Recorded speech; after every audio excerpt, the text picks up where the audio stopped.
Hello guys, நம்ம இன்னைக்கு என்ன பார்க்க போறோம்னா விடாமுயற்சி அஃபிஷியலி ரிலீஸ் ஆயிடுச்சு. ஸோ அந்த படத்தோட FDVS தான் போயிட்டு இருக்கு. ஸோ இந்த வீடியோ ஒரு கம்ப்ளீட் ரிவ்யூ அமைய போகுது. ஸோ ஃபைனலி இந்த படத்தோட அவுட்புட் எப்படி வந்திருக்குங்கிறத தாண்டி இந்த படத்தில் எந்தெந்த விஷயம் ஒர்க் அவுட் ஆயிருக்கு, எந்தெந்த விஷயங்கள் ஒர்க் அவுட் ஆகலை, அண்ட் உண்மையிலுமே எல்லாருமே சொல்ற மாதிரி இந்த படம் பிரேக் டவுனோட அஃபிஷியல் ரீமேக்கா இல்லையா அப்படிங்கிற விஷயத்தையுமே பற்றி நம்ம டீட்டெயிலாக பேச போகிறோம். ஸோ ஸ்கிப் பண்ணாமல் ஃபுல்லாக பாருங்க. This lazy review, welcome to my YouTube channel.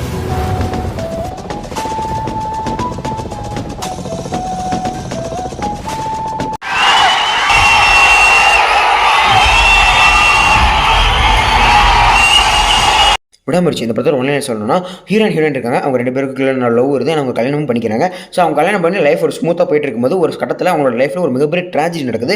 அதுக்கப்புறம் சிச்சுவேஷன் ஒரு 12 வருஷம் கழிச்சு இவங்க பிரிஞ்சிடலாம் அப்படிங்கிற மாதிரி முடிவுக்குறாங்க. ஸோ வந்து இந்த 12 வருஷம் ஒன்றா இருக்காங்க. ஸோ பிரியறதுக்கு முன்னாடி லாஸ்ட்டாக ஒரு லாங் ட்ரிப் போகலாம் அப்படிங்கிற மாதிரி பிளான் பண்ணுறாங்க.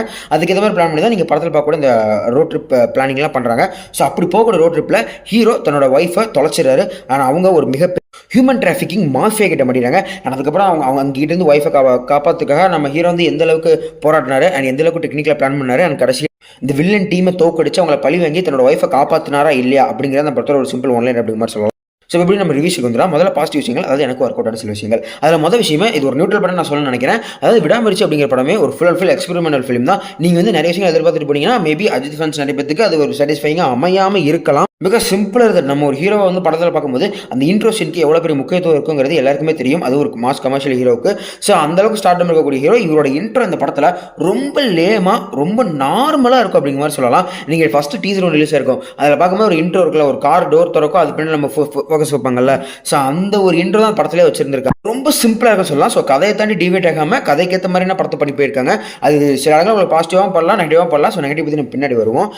Coming to the second thing, high quality visuals தான். அவ்வளோ சூப்பராக எல்லாத்தையும் பண்ணியிருப்பாங்க. முக்கியமாக அதோட சினிமாட்டோகிராஃபரான ஓம் பிரகாஷ் அவரோட ஒர்க்கை சூப்பராக பண்ணியிருக்காரு.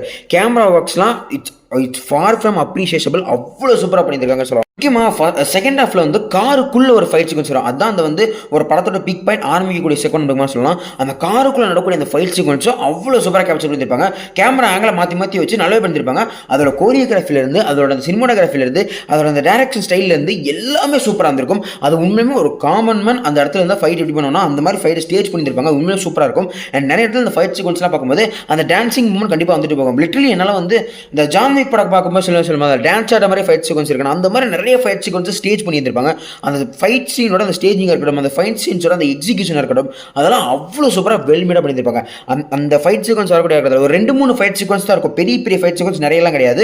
ஒரு 2 to 3 ஃபைட் சீன்ஸ் அந்த மாதிரி தான் இருக்கும். கிளைமேக்ஸ் ஒன்று, காரில் ஒன்று அப்படிங்கிற மாதிரி 2-3 ஃபைட் சீக்வன்ஸ் தான் இருக்கும். பட் இருக்கிற 2-3 தரமாக படிக்காமல் சொல்லலாம். அந்த இதில் அந்த ஸ்டண்டிங்காக இருக்கட்டும், அந்த ஃபைட் சீக்கான ஸ்டேஜிங்காக இருக்கட்டும், சினிமாட்டோகிராஃபியாக இருக்கட்டும், டேரக்ஷனாக இருக்கட்டும், ஆக்ஷன்ஸாக இருக்கட்டும், எல்லாமே செம்மையாக பண்ணியிருக்காங்க அப்படிங்கிற மாதிரி சொல்லலாம்.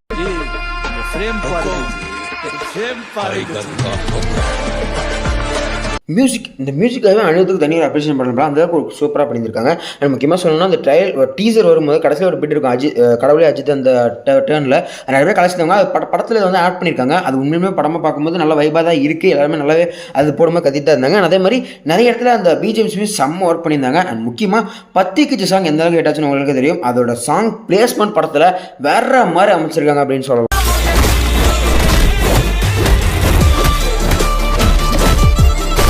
அந்த ஒரு பிளேஸ்மெண்ட்டுக்காகவே எடிட்டர் அண்ட் மியூசிக் டைரக்டர் இவர் ராக்கடா அப்படிங்கிற மாதிரி சொல்லலாம். அண்ட் அதை தாண்டி பார்க்கும்போது இந்த எல்லாத்துடைய கேஸ்டிங்ஸ் எல்லாமே அவங்களோட நல்லாவே பண்ணியிருக்காங்க. முக்கியமாக ஆக்டிங்னு பார்த்தா எல்லாருமே அவங்களோட நல்லா பண்ணியிருக்காங்க. முக்கியமாக வில்லனை வரக்கூடிய ரெஜினா கேசந்திரா அவங்களோட சூப்பராக பண்ணியிருக்காங்க. அவங்க வந்து ஒரு சைக்கோ ப்ளஸ் அவங்க யாரையுமே எல்லாருமே மேனிபுலேட் பண்ண ஒரு கேரக்டர் ப்ளே பண்ணியிருக்காங்க. ஸோ அந்த கேரக்டரை முடிஞ்சளவு ஜஸ்டிஃபை பண்ணி நல்லா ப்ளே பண்ணியிருப்பாங்க. அண்ட் அர்ஜுன் சார் பற்றி உங்களுக்கே தெரிஞ்சிருக்கும். ஒரு வில்லன் கேரக்டரை அவரோட ஸ்டைலை ஸ்வாக்ல பண்ணிட்டு போயிறாரு. ஆர்வ பொறுத்த வரைக்கும் நீங்கள் கழகத்தில் பார்த்துருந்தீங்கன்னா தெரியும், அவரோட ஃபிசிக்கே அவருக்கு ஒரு தனி ஸ்வாக் கொடுக்கும். அதுதான் இங்கேயுமே ஃபாலோ பண்ணியிருக்காரு. அவரோட கேரக்டரை பொறுத்த வரைக்கும் அவனை பார்த்தாலே அடிக்கணும்னு தோணுதா அப்படிங்கிற ஒரு கேரக்டராக ஃபிட் பண்ண டைப் பண்ணி படத்தை பொறுத்த வரைக்கும் லாஜிக் சீக்வன்ஸ் அப்படிங்கிறது நிறைய விஷயங்களை சமயமாக கன்வின்சிங்காக ரைட்டிங்லேயே அதெல்லாம் சூப்பராக பண்ணியிருப்பாங்க.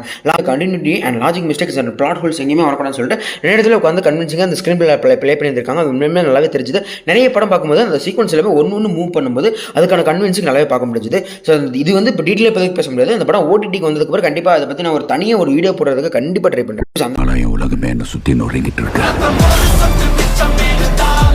உங்க கோவம் எனக்கு புரியுது. இப்போ நெகட்டிவ் சைட். ஸோ அதாவது எனக்கு ஒர்க் அவுட் ஆகுது சில விஷயங்கள். அது முக்கியமான விஷயமே ஸ்டோரி தான். ஸோ தான் நீங்கள் என்ன சொல்லலாம் பிரேக் டவுன் பார்த்துட்டு போய்ட்டு நமக்கு கெஸ் ஆயிடுச்சு அப்படிங்கிற மாதிரி. பட் இப்போ கிளம்புற ரிப்போர்ட் வரைக்கும் ஃபர்ஸ்ட் ஆஃப் தான் break down, second half last scene அலைவன் ஒரு படம் இருக்குது, அந்த படத்தை தான் எடுத்து வச்சுங்க அப்படிங்கிற மாதிரி சொன்னாங்க. நானும் போய் இந்த படத்தோட சினாப்சிஸ் படிச்சு பார்த்து சில சீன்ஸ் பார்த்தேன். கிட்டத்தட்ட அப்படியே தான் எடுத்து வச்சிருக்காங்க. ஸோ 2 பேர் கதை அதுக்குள்ளே இருக்குது. ஸோ இப்படி இருக்கும்போது நம்ம மகிழ் திருமணி கிட்ட ஒரு சஸ்பென்ஸ் த்ரில்லர் தான் நம்ம எதிர்பார்ப்போம். பட் இந்த படத்தில் எல்லா சஸ்பென்ஸுமே ஈஸியாகவே கெஸ் பண்ணுற மாதிரி அமைஞ்சிருக்கு. முக்கியமாக சொல்லணும்னா இந்த படத்துக்கு வந்து ஒரு grand intro and grand intro இருக்காதுன்னு சொல்லிட்டு நம்ம மகிழ் திருமணி நிறைய இன்டர்வியூவில் சொல்லி நம்ம ப்ரிப்பேர் பண்ண ட்ரை பண்ணார். நானும் அதுக்கு ப்ரிப்பேர் ஆகிருந்தாமல் போயிருந்தேன். ஆனால் இந்த படத்தில் கூட அந்த இன்டர்வல் போர்ஷன் இருக்குல்ல, it's not cone to a peak. So அது வராதுன்னு நம்ம சொல்லிட்டு பட் ஆனால் அந்த சஸ்பென்ஸ் இல்லை அங்கே வைக்கக்கூடிய ஒரு ட்விஸ்ட்டுங்கிறது நம்மளை செகண்ட் ஹாஃப் பார்க்கறதுக்கு ஒரு ஆர்வத்தை தூண்டுற மாதிரி ஒரு செம்ம எஃபெக்டிவ் ஒன்று இருக்கணும் தெரியுமா. அந்த எஃபெக்டை சுத்தமாக அது கிரியேட்டே பண்ணலை, அதுக்கான ஒரு வழி கூட அது வகுக்கல அப்படிங்கிற மாதிரி சொல்லலாம். ஏன்னா அங்கே வைக்கிற ஒரு ட்விஸ்ட்டுங்கிறது நம்ம ஈஸியாக கெஸ்ஸபிளாக தான் இருக்குது. அண்ட் அதே மாதிரி அந்த ட்விஸ்ட் வந்து உண்மையாக இருக்காது அப்படிங்கிற ஒரு பாசிபிலிட்டி நம்ம மைண்டில் ஓடிட்டு இருக்கும்போது நம்மளால் அது கூட சுத்தமாக கரெக்ட் பண்ண முடியல. அண்ட் அதே மாதிரி இந்த படத்தில் ஃபர்ஸ்ட் ஹாஃப்ங்கிறதே ஒரு கிட்டத்தட்ட ஒரு மைனஸ் மாதிரி தான் சொல்லலாம். பிகாஸ் ரொம்ப லேமாக தான், ரொம்ப ஃப்ளாட்டாக தான் போயிட்டு இருக்கும்.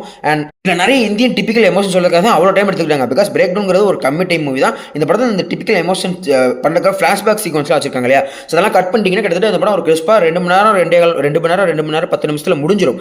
பட் ஸ்டில் அந்த எமோஷன் நம்மளோட கனெக்ட் ஆகணும்னு சொல்லிட்டு நிறைய செகண்ட்ஸ் ஆட் பண்ணியிருக்காங்க. ஸோ அது எதுவுமே நம்மளுக்குள்ள கனெக்ட் ஆகலை அப்படிங்கிற மாதிரி சொல்லுவோம். ஸோ இந்த மாதிரியான அந்த டிபிக்கல் படத்துக்கு ஒரு எமோஷனுங்கிற ஒரு நம்ம கூட எமோஷனலி கனெக்ட் ஆகுறது ரொம்ப முக்கியமான விஷயம். பட் அதுலேயே இந்த படம் வந்து பெருசாக கிளிக் ஆகலை அப்படிங்கிற மாதிரி சொல்லலாம். அது ஒரு மிகப்பெரிய மைனஸாக தான் படுது. இந்த எமோஷன் நம்மளோட கனெக்ட் ஆகாதனாலையும் அண்ட் ஒரு மிகப்பெரிய ஸ்டார் வேலையில் கூட ஒரு ஆக்டர் அங்கே இருக்கார். பட் ஆனால் எந்த ஒரு இடத்துலையுமே விசில் அடிச்சு கத்தக்கூடிய ஒரு மொமெண்ட்டும் ஃபர்ஸ்ட் ஹாஃப் இல்லாதனாலுமே அது ரொம்ப லேக்கியாக தான் ஃபீல் ஆகுது. அண்ட் அதே மாதிரி செகண்ட் ஹாஃபில் வந்து கொஞ்சம் சீக்வன்ஸ் தள்ளி ஒரு ஃபைட் சீக்வன்ஸ் தான், அந்த காரில் ஒரு ஃபைட் சீக்வன்ஸ் தெரியுமா, அங்கே தான் படம் பீக் ஆகுது.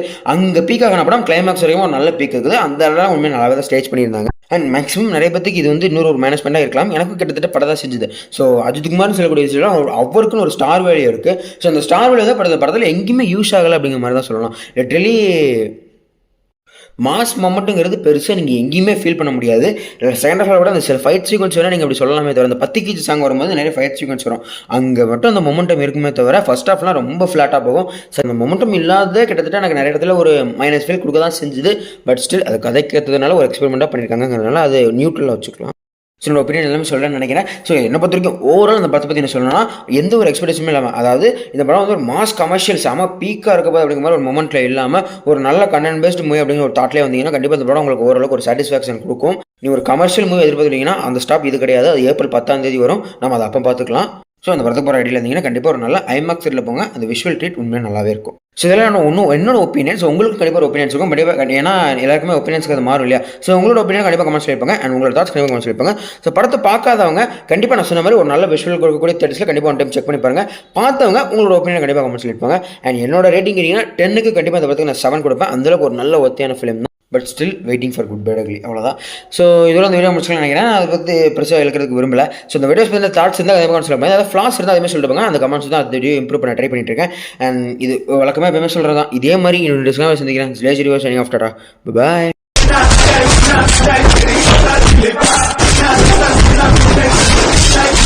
யாரு ஃபேன் நீ?